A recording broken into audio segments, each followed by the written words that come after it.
ગીર સોમનાથના ઉનામાં ખાપટ ગામની શાળામાં વિવાદ। ધોરણ 7ના વિદ્યાર્થીઓ પર શિક્ષિકાએ વિવાદિત ટિપ્પણી કર્યાનો આરોપ।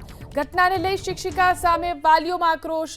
વાલીઓએ બાળકોને શાળાએ ન મોકલવાનો નિર્ણય કર્યો।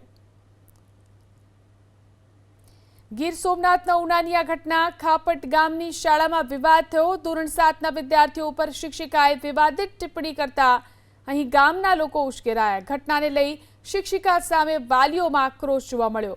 વાલીઓએ બાળકોને શાળાએ ન મોકલવાનો નિર્ણય કર્યો। વાલીઓના વિરોધ બાદ શિક્ષણ વિભાગ પણ હરકતમાં આવ્યું। ધોરણ 7ના વિદ્યાર્થીઓ પર શિક્ષિકાએ વિવાદિત ટિપ્પણી કર્યાનો આરોપ। ઘટનાને લઈ શિક્ષિકા સામે વાલીઓમાં આક્રોશ। વાલીઓએ બાળકોને શાળાએ ન મોકલવાનો નિર્ણય કર્યો। ગીર સોમનાથના ઉનાની આ ઘટના ખાપટ ગામની શાળામાં વિવાદ થયો। ધોરણ 7ના વિદ્યાર્થીઓ પર શિક્ષિકાએ વિવાદિત ટિપ્પણી કરતા અહીં ગામના લોકો ઉશ્કેરાયા। ઘટનાને લઈ શિક્ષિકા સામે વાલીઓમાં આક્રોશ જોવા મળ્યો। વાલીઓએ બાળકોને શાળાએ ન મોકલવાનો નિર્ણય કર્યો। વાલીઓના વિરોધ બાદ શિક્ષણ વિભાગ પણ હરકતમાં આવ્યું।